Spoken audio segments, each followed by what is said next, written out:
Oh putain. Question d'un certain Alexis Lebrun, je sais pas si ça parle. Je connais pas. Ah putain, c'est dégueulasse, qu'est-ce que c'est que ce truc? Allez, il va la péter avec Oh, c'est dégueulasse. Non. Ensuite, on a un certain Félix Lebrun. Non, je vois pas. Est-ce que vous avez beaucoup de haters? Combien vous gagnez avec vos vidéos?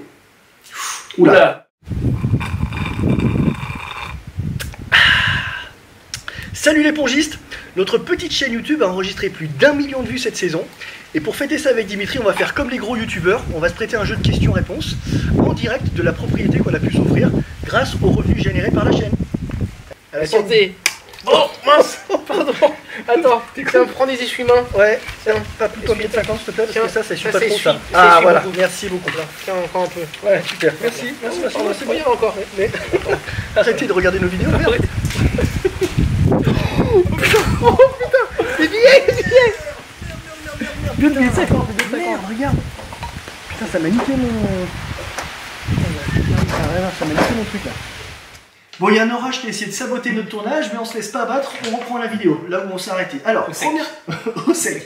Première question, Dimitri, de Devan. Ça fait combien de temps, les gars, que vous faites la chaîne YouTube? Vas-y, commence. Eh ben, en fait, la première vidéo qu'on a faite, elle remonte à 2015. Dimitri n'était pas encore là. C'était une vidéo de recrutement un petit peu spéciale, pas forcément bien réalisée, mais l'an prochain, on va fêter les 10 ans de cette vidéo. Et la chaîne YouTube, La chaîne YouTube, première vidéo de recrutement à Monkey Pong 2019, juste avant le Covid, et c'était Holding Out of a Hero. Holding Out of a Hero. Il est bilingue. Donc une bonne vidéo à regarder et à re-regarder. Ouais, tiens, je vous mets le lien là, juste en haut pour ceux qui sont curieux. En fait, au début, on était spécialisé dans les vidéos de recrutement parce que l'idée de la chaîne, enfin des vidéos plutôt avant la chaîne YouTube, c'était de faire parler du club Monkey Pong, qui est un petit club de périphérie lyonnaise. Et il fallait qu'on arrive à recruter des compétiteurs, donc on faisait des vidéos à la con de recrutement. Allez, deuxième question d'un certain Alexis Lebrun, je sais pas si ça parle. Je connais pas. Bon, et ben Alexis nous demande quelle vidéo avez-vous préféré tourner? Et quelle vidéo avez-vous le moins aimé? Je commence? Bah vas-y. Moi, la vidéo que j'ai bien aimé tourner, c'était celle avec Alexis et Félix. Franchement, un énorme amateur versus pro, c'était incroyable. Faut regarder la vidéo, tout simplement. Mais ils sont super abordables, les gars, vous avez été super. La maman Lebrun, comment ça s'appelle déjà? Dominique Lebrun, une maman incroyable. Qui est dans l'ombre de cette famille et elle mérite d'être plus mise dans la lumière. Donc bravo et ouais, franchement c'était incroyable, c'était super. Moi je serai un petit peu moins faillot que Dimitri. ma vidéo préférée, enfin celle que j'ai préféré tourner, mais en tant que réalisateur, parce que moi j'ai une double casquette, c'était celle à Angers, contre les Loups d'Angers. Parce que il y avait plein de planètes qui s'étaient alignées ce jour-là. Alors même si toi t'étais malade, comme un chien d'ailleurs, et qu'il y avait 2 blessés en face, ça c'est dommage, mais sinon la salle était super, les conditions de tournage vraiment super, j'ai eu aucun pépin technique, le scénario était vraiment super bien, toi tu t'es pris presque 11-0, puis après tu t'es pris 11-0, Oui. franchement tout s'est bien goupillé, les Suédois étaient vraiment géniaux, l'ambiance sur le banc était vraiment géniale, Maxime Thomas c'était un super invité, donc franchement un excellent souvenir en tant que réalisateur, mais évidemment la vidéo avec la team Lebrun, avec Esteban et Laurent Kova et Nathalie Molin, c'était vraiment topissime aussi, bien sûr. Fayot. Allez. Et du coup, la pire. Ah oui, la pire. La pire, moi, c'est les Loups d'Angers, parce que j'étais malade, mais comme un chien, je me suis levé le matin, enfin, on en parle un petit peu, on la voit dans la vidéo, mais j'étais vraiment très malade. Intoxication alimentaire, non? Je pense, on a mangé un vieux tacos sur la route, et je pense que voilà, il n'était pas très bon. Et l'anecdote, c'est que juste avant de jouer, de tourner, je suis allé me faire vomir dans les toilettes et j'ai tenu le match, mais après ça a été on a mis quoi, 6 h 8 h pour ouais, c'était au moins 8 heures de route, c'était les pires 8 heures de route de toute ma vie. Moi j'essaie de te faire rire, c'était horrible, franchement c'était le pire moment de fatigue, de malade, c'était horrible. Alors moi aussi j'ai enfin c'est pas un mauvais souvenir comme toi, mais une de nos premières vidéos, enfin pendant le Covid, pour la chaîne YouTube, là, t'avais eu une idée, parce que d'habitude, c'est plutôt moi qui ai les idées. Et là, c'est toi qui avais une idée. Ouais, il a dit, Julien, j'ai une idée. On va faire une vidéo où on va se filmer en train de jouer au ping-pong à l'extérieur, mais dans plein de lieux différents. J'étais précurseur sur le ping-pong. Oui, non, mais l'idée était bonne, et du coup, alors on s'était levé pour pas être emmerdé par les mondes. On s'était levé La 6 heures du mat. On avait fait des plans de partout, à Neuville-sur-Saône, dans la forêt, dans la montagne. Mais un extrait. Et donc, je me suis fait chier, enfin, on a passé la journée à tourner. Je me suis fait chier à monter ça pendant que toi t'étais tranquille à regarder tes séries. Et je crois qu'on a moins de 100 vues sur YouTube au final. Donc voilà, c'est ça YouTube, c'est ingrat. Des fois tu passes du temps et puis une idée qui est potentiellement bonne, bah, tu ne réalises pas tout à fait comme tu veux et à la fin bah, ça sert à rien. C'est comme ça, des fois tu ne réussis pas tout le temps. C'est l'expérience. Exactement. Alors, ensuite on a, c'est un peu en lien avec la question d'avant, Sylvain qui lui demande notre top 5 des vidéos de la chaîne à ce jour. On va mettre de côté Amateur versus Pro parce qu'on sait que ça c'est plutôt des vidéos dans le top par défaut, mais les autres. Et bah moi ma number one c'est le concours Backsport qu'on a fait. Donc fallait faire une vidéo très courte pendant le Covid pour faire la publicité à VAC pour leurs 40 ans. Et c'était super parce que c'était vraiment assez tendu parce qu'il y avait 1000 € à gagner quand même. On a partagé avec l'école, la moitié pour l'école du village de Saint-Germain et la moitié pour le club. Et donc on a gagné et on était au coude à coude avec un autre club. Ouais, je sais plus, c'était en région parisienne, Roy TT ou un autre, je sais plus. En tout cas, on s'était défoncé pour mobiliser nos réseaux et tout. Ça a été très fair play et tout avec eux, enfin c'était super. Hein. Et moi, il y a le générique d'Objectif 18 où on fait « Qui nous mettra la plus grosse branlée ?» avec Didier, où tu nous as fait répéter ça des dizaines, des vingtaines de fois. Avec Didier qui n'arrivait pas à se concentrer, qui nous faisait rire. Non, ça c'était incroyable. Franchement, un très bon souvenir. Ouais, on a bien rigolé. Puis du coup, c'est marquant. C'est qui nous mettra un gimmick. Ouais, voilà. Moi, pour moi, des fois, tout seul dans mon mur, je fais qui nous mettra la plus grosse branlée. Voilà. Chacun son truc. Ah, il y a les faits marquants de l'année où on a eu le sponsor avec Victas. Ouais, c'était sympa. C'était ça, c'est le sponsor. Il y avait trois faits marquants, je sais plus si c'était en. Non, on a vu les tenues comme ça. Ouais, on venait de les avoir. Ouais. On a vu, il y avait eu la plaque bleue de chez Victas, le V15 aussi. Ouais. Et après, à la fin, genre, ça fait la différence. On est au ralenti avec la musique. C'est trop drôle. Franchement, très très drôle à tourner aussi. En plus, c'était rapide. Ouais, ça c'était efficace. Le top carotte, c'était plus particulièrement le top carotte numéro 4. Ah ouais, parce que là, où il y avait eu des gros levels de carottes. Donc, trop bien. Puis voilà, c'est marrant, on fait les cons. J'essaie de trouver une petite lyrique à chaque fois avec les carottes, le soda et tout. Donc, on en a encore sous le coude. Donc, ouais, ça va bien. Voilà, donc prochain top carotte. Et après, le dernier, avec Stéphane Picard. Avec Stéphane Picor. Stéphane Picor, voilà, le numéro 1 moldave. Le prank magie, franchement, en plus, franchement, Jessie, c'était le plus drôle, je pense. Ah bon? Ouais, moi, Jessie m'a fait trop rire. Si, avec Colin aussi, c'était rigolo.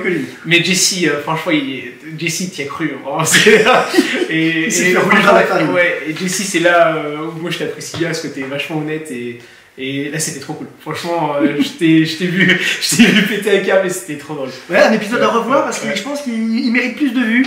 Voilà mon top. Ok, je peux y aller moi? Vas-y. Alors moi j'ai pris mes petites notes pour être un peu plus efficace. Alors moi mon number one c'est le duel en visio qu'on avait fait pendant le Covid. Ouais, toi t'étais sur ce canapé là, moi j'étais dehors. On a mis en scène un duel pongiste à travers par écran interposé quoi. Et il faut l'avoir celle-là. Franchement on était très inspirés parce qu'on n'avait pas spécialement écrit les choses mais les idées sont venues toutes seules et franchement je pense que c'est la meilleure vidéo en termes de conneries quoi. Là je pense qu'il y a le max de conneries et puis en plus sur fond de musique de survivants, vraiment mal aux joues, mal au ventre. Franchement, c'était des gros fous rires. En numéro 2, c'est celle dont on a déjà parlé là, mais la vidéo de recrutement 2019, Holding Out for a Hero. Là, franchement, on s'était défoncé pour le tournage et tout, donc très très bon souvenir. Bon raccord avec la musique et tout, tout allait bien. Vraiment très très bon souvenir, donc allez la voir aussi, elle vaut le coup. Qu'est-ce qu'on a, moi j'ai adoré les Pandemics. Parce que les Pandemics, c'était à moitié de la musique et à moitié du montage vidéo. Et en fait, c'est nous qui chantons, parce qu'il y a des gens qui pensent qu'on faisait ça par logiciel. En fait, c'est vraiment Dimitri et moi qui chantons et un autre copain, Sylvain, et puis une copine, Annabelle. L'IA n'était pas encore non, il n'y avait pas d'IA. Et en fait, il a fallu qu'on développe nos compétences vocales. Qu'est-ce qu'il y a? La bestiole. Ah putain, c'est dégueulasse. Qu'est-ce que c'est que ce truc? Allez, il va la péter avec c'est dégueulasse. Non, si, elle est où? Attends, son là-bas. Ah, qu'est-ce que c'est que ce truc? Ah, mais ça fait 10 cm de long.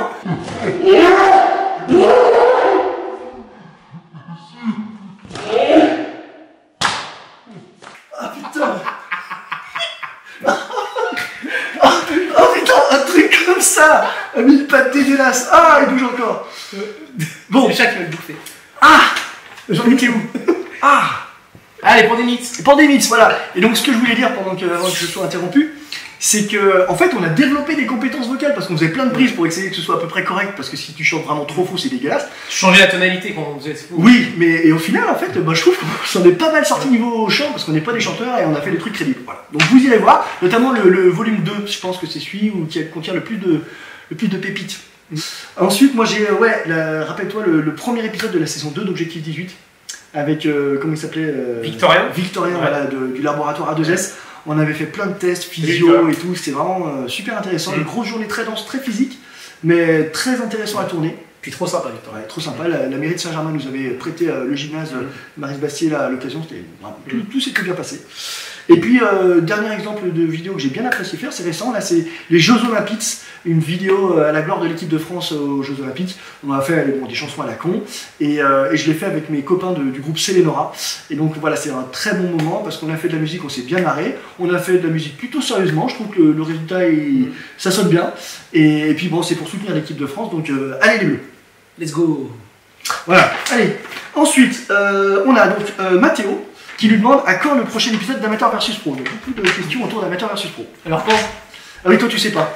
Ouais, non, parce que en fait il y a plein de pistes, donc pas tout de suite, parce que là j'en ai un qu'on a fait avec Pauline et Florian qui va nous prendre tout l'été à monter. Donc pas tout de suite, mais à la rentrée, je suis en cheville avec la FFTT pour pourquoi pas faire un truc avec l'équipe de France dames après les JO, ouais, c'est cool. On a des contacts avec Simon Gauzy qui est chaud pour le faire, il faut juste qu'on arrive à trouver une date avec lui. Donc ce serait super cool aussi. On a la team Ping Pong Paris qui est motivée pour faire un épisode. On a des contacts avec une équipe de Pro A Dames. Donc ça peut être aussi super. Il y a l'équipe de France Handisport qui est aussi dans les tuyaux, cool, ça serait bien.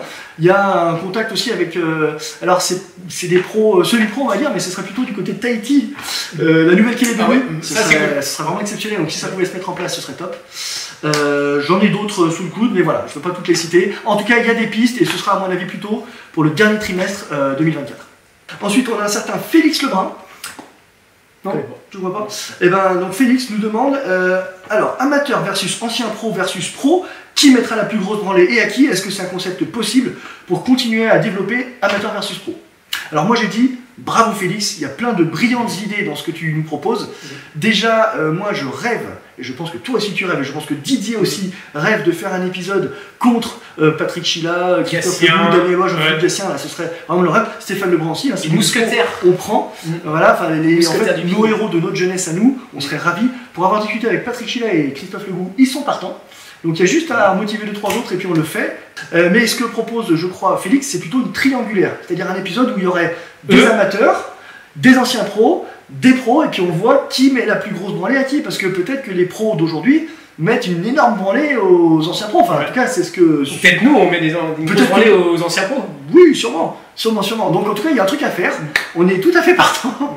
Donc voilà, quand vous voulez, les gars. Et puis il y a même un autre concept qui est sous-jacent là. C'est tout simplement, effectivement, ancien pro versus pro. C'est-à-dire, effectivement, mettre à l'écran Jean-Philippe Gatien, Christophe Legout, Damien Eloi et compagnie contre les frères Lebrun, Florian Bourrasto, enfin voilà, les pros d'aujourd'hui, quoi. Ça peut être super intéressant. On est prêt, on vient avec nos caméras, nos lumières, nos micros. On vient vous filmer quand vous voulez.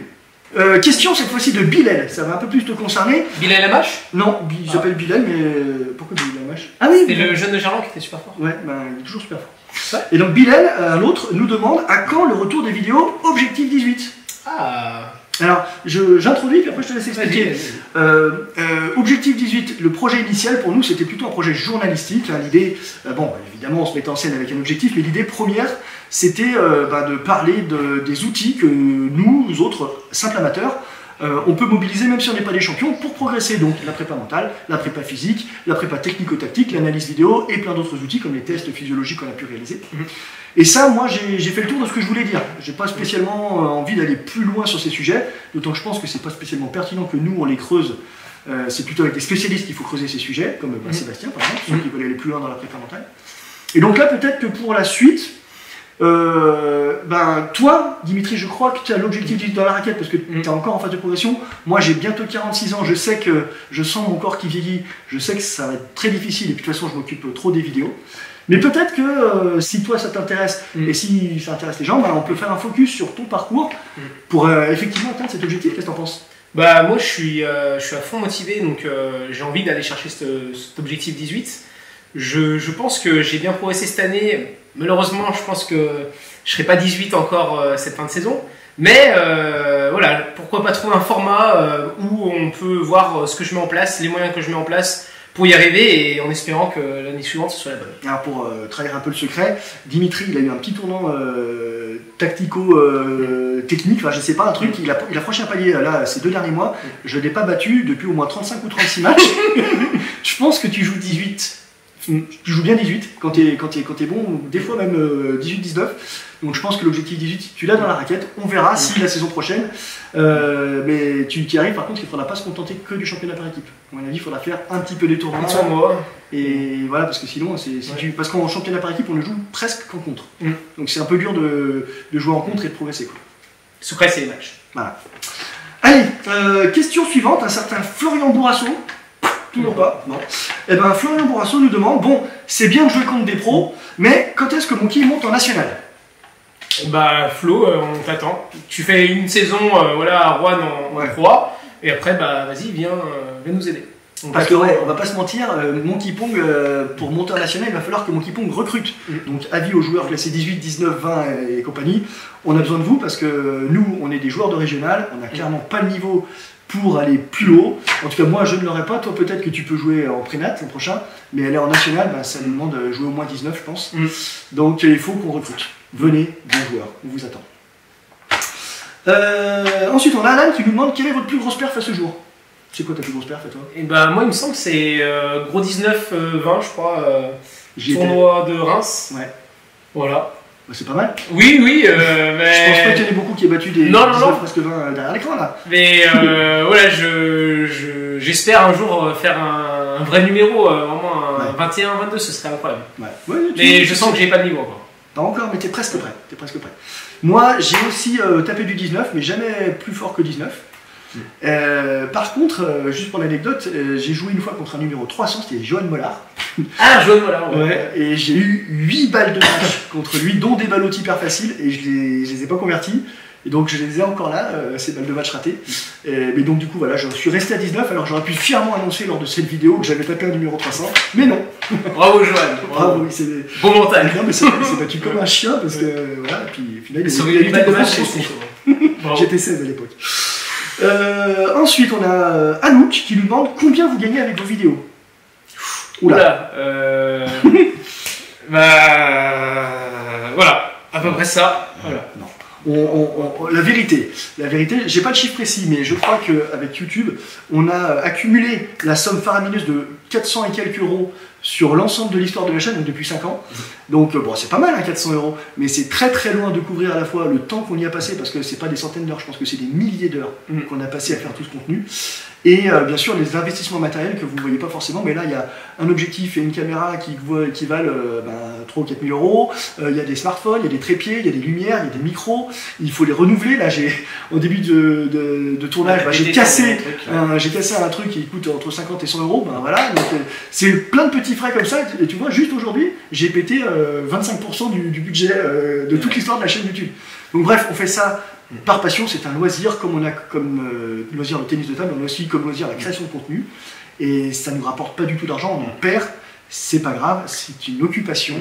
Et voilà. Et ça nous permet de passer des bons moments, surtout des choses qu'on n'aurait pas...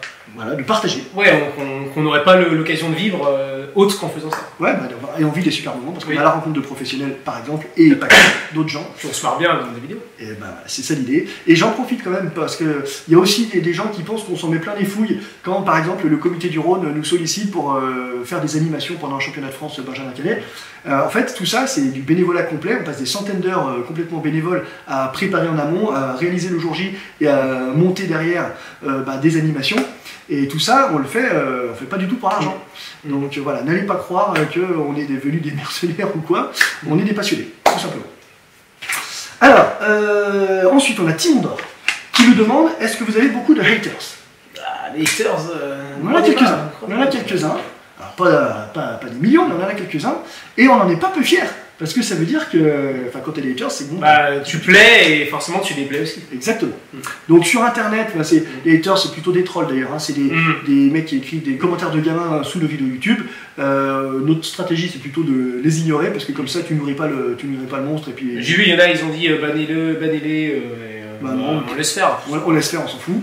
Et puis il y a un autre type aussi, il faut en parler, de haters. C'est plutôt des gens qui, en public ou en façade, disent ouais, c'est bien ce que vous faites et tout, puis dans le dos, ils nous sabrent un peu. Bon, c'est la vie, on est des grands garçons, ça reste des gamineries. Je pense que c'est partout pareil de toute façon. Ouais, et puis ça nous passe 10 km au-dessus, donc pas de l'important c'est de faire ce qu'on aime et puis on n'est pas peu fiers de faire ce qu'on aime. Exactement. Et puis je crois qu'on a une dernière question et on en aura terminé, Dimitri. C'est le pingologue. Le pingologue. Tu le connais, lui, oui, c'est Fred. Fred de la Sud. Salut Fred. Qui nous demande quels sont vos rôles respectifs à Monkey en dehors des réseaux sociaux. Moi je suis éducateur sportif du club. Je m'occupe de gérer les différents publics du club. Donc ça commence par maternelle jusqu'à nos chers retraités. Et que ce soit du public loisir, compétiteur. Donc voilà, je m'occupe de faire des séances, de gérer aussi les plannings. Le planning des salles, parce qu'on est sur 3 salles. Et ça, c'est ta casquette salariée? C'est ma casquette salariée. Ensuite, j'ai une casquette joueur, donc je suis joueur dans l'équipe 1 du club. Donc voilà. Et aussi, je suis bénévole sur plusieurs aspects, donc que ce soit sur l'accompagnement des jeunes, où j'aime bien donner du temps pour suivre les jeunes que j'ai aussi en tant que salarié, mais je pense que c'est important aussi de donner de son temps pour... quand c'est un club qu'on aime, quand c'est son club en plus, donc j'aime bien donner de mon temps là-dessus, que ce soit dans les entraînements ou dans les compétitions, dans des manifestations aussi, parce que c'est ça aussi une association, c'est être là pour son club, son asso, et essayer de la faire prospérer du mieux que l'on peut. Je vais pleurer. C'est beau. Là, mais il se défonce pour le club, donc on le remerciera jamais assez. Alors moi, je suis secrétaire de Monkey Pong, donc ça veut dire que j'ai des missions de communication interne et externe principalement, mais je fais aussi pas mal d'autres choses, donc tout ce qui est dossier de sponsoring, dossier de subvention, dossier emploi. Je fais aussi un peu de maintenance de table, de couture de Monkey Kong, là, quand il est martyrisé par les enfants. Tout ce qui est événementiel, avec Dimitri, on est pas mal mobilisé. Voilà, et puis pas mal de petites choses, donc on est pas mal occupé avec Monkey Pong finalement. Voilà, je crois qu'on a pas mal balayé toutes ces questions que vous nous avez posées. Donc, c'était la dernière? C'était la dernière. Déjà? Ça fait à peine... Ouais, ça fait un petit moment. Bon, en tout cas, voilà, rendez-vous l'an prochain, peut-être pour un 2e million de vues, si vous continuez à nous suivre autant, ce serait sympa. 10 millions de vues. Ouais. Visez haut. Allez, 10 millions de vues. A bientôt les pongistes, merci, salut. Ciao.